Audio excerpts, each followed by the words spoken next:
Bonjour à toutes et à tous et bienvenue dans ce rapport d'activité de l'année 2023 pour France Assos Santé Nouvelle-Aquitaine.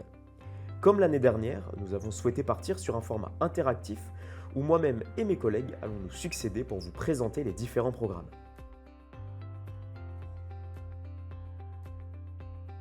En 2023, nous avons créé deux nouvelles newsletters, Face aux RU et Face aux élus, afin de faciliter l'accès à l'information pour nos élus et nos représentants des usagers.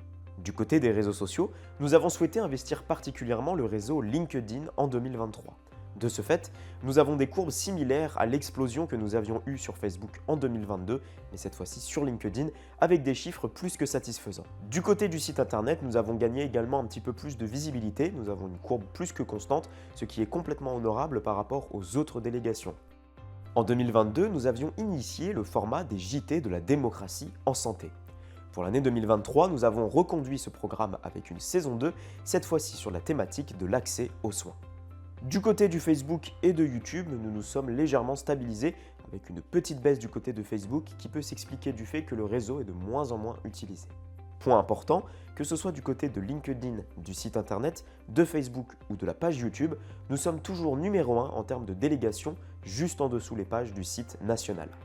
Cette année, nous avons travaillé à la refonte de notre stratégie de communication pour 2024-2027. Faire réseau, c'est avant tout avoir un sentiment d'appartenance. Pour valoriser nos associations, nous allons créer un prix de l'engagement. Notre objectif est de mieux promouvoir la démocratie aux santé également auprès de nos partenaires. C'est pour ça que nous allons développer les relations médias pour faire valoir et faire connaître nos positions communes sur les politiques de santé.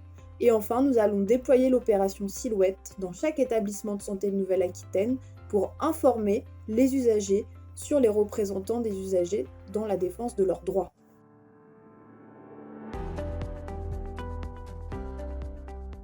Nous sommes appuyés sur des nouveaux outils permettant une automatisation des process dans la gestion et le suivi des inscriptions de formation. Tout ceci dans une logique d'amélioration de la qualité pour répondre aux exigences Calliope. Nous sommes aussi appuyés sur le plan d'action de notre commission formation avec plusieurs orientations parmi lesquelles on trouve la personnalisation du suivi des parcours de formation, une volonté d'éviter les déperditions, le développement des groupes d'échange et de pratique, autant d'actions pour accompagner aussi bien les nouveaux RU que les plus anciens dans leur mandat. 2023 était une année de renouvellement de mandat qui nous a fallu accompagner avec la mise en place de formations adéquates sur tout le territoire nord-aquitain. Nos statistiques nous permettent de constater que les taux de déperdition ralentissent et que les taux de satisfaction augmentent, montrant que notre dynamique et nos différentes stratégies de communication fonctionnent. Si la mise en place des groupes d'échange met du temps à se mettre en place, les groupes d'échange ont permis de consolider les liens entre les RU qui voient dans ces temps des échanges qualitatifs et une possibilité d'unir leurs forces en mutualisant leurs expériences.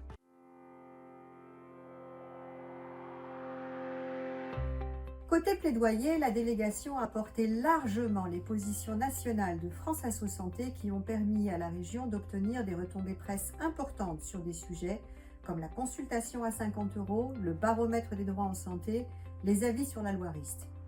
Autre action coup de poing, la diffusion d'une lettre ouverte à toutes les caisses primaires d'assurance maladie pour demander l'intégration des représentants des usagers dans les plans d'action zéro patient en ALD sans médecin traitant, initié par François Braun, ministre de la Santé. Temps fort pour l'ARS avec la révision du projet régional de santé. Pour la première fois, la délégation a été consultée pour émettre un avis et des recommandations avant l'approbation en octobre dernier par les élus de la conférence régionale santé et autonomie. Une démarche saluée qui démontre nos avancées et la reconnaissance du mouvement associatif au service de la démocratie en santé. Dans les autres grands sujets portés en collaboration avec la CRSA, celui concernant le manifeste pour une meilleure prise en charge des fins de vie a fait l'objet d'un soutien promotionnel appuyé par les élus de la délégation.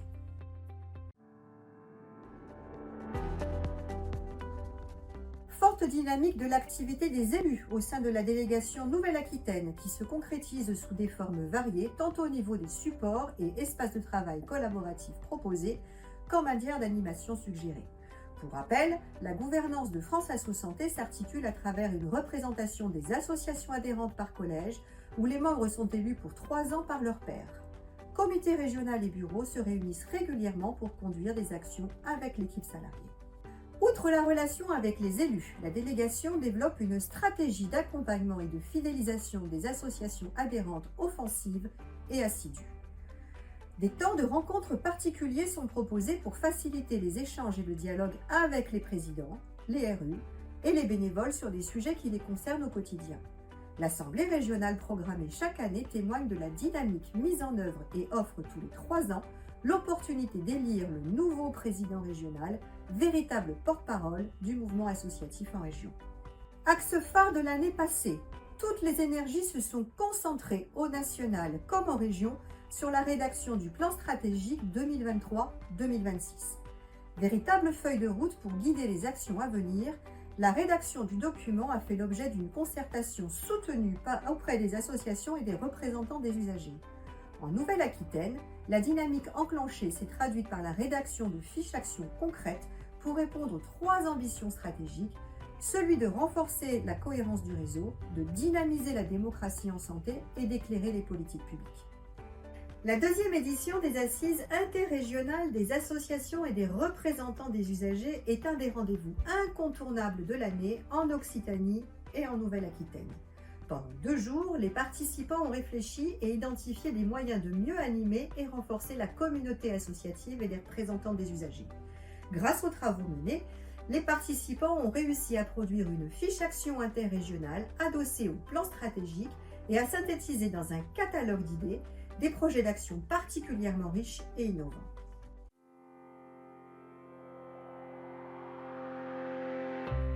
Pourquoi une base de données ? France Assos Santé avait un ancien annuaire obsolète. En 2023, nous avons migré vers notre nouvel outil E2net, plus performant et plus adapté aux outils numériques.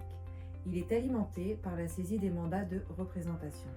Consultable par tous les RU et les associations membres, il permet de retrouver tous les usagers à différents échelons du système de santé français. Notre délégation a vu en 2023 une augmentation exponentielle dans les sollicitations pour assurer des interventions auprès de nos partenaires, tels que le colloque e-santé et la journée régionale de l'Omédite. On retrouve également cette augmentation pour participer aux instances de démocratie pilotées par les opérateurs publics. Cela démontre une reconnaissance dans la défense des droits des usagers.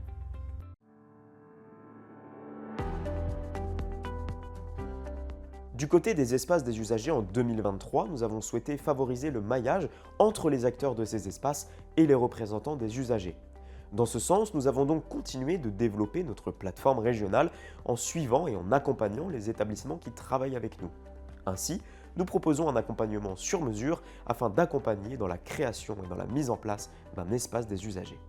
Des formations et des journées d'information ont également eu lieu sur l'année 2023 afin de promouvoir notre dispositif.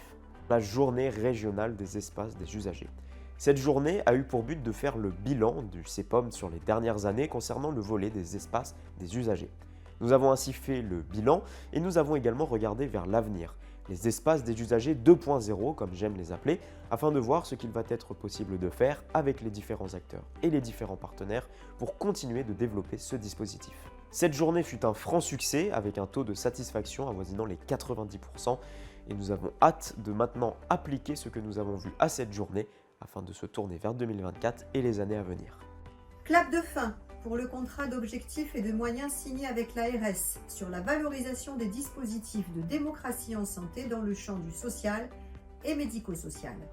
À la clé, un kit de communication composé d'un guide droit et démocratie, d'affiches, de flyers et de supports spécialisés précisant les missions du Conseil de la vie sociale et des personnes qualifiées seront remis à tous les EHPAD et établissements recevant des personnes handicapées de Nouvelle-Aquitaine. Autre point clé, le succès de la formation spécialement dédiée à la participation des usagers dans les EHPAD, initiée avec le CREAI Nouvelle-Aquitaine qui sera poursuivi et amplifié en 2024.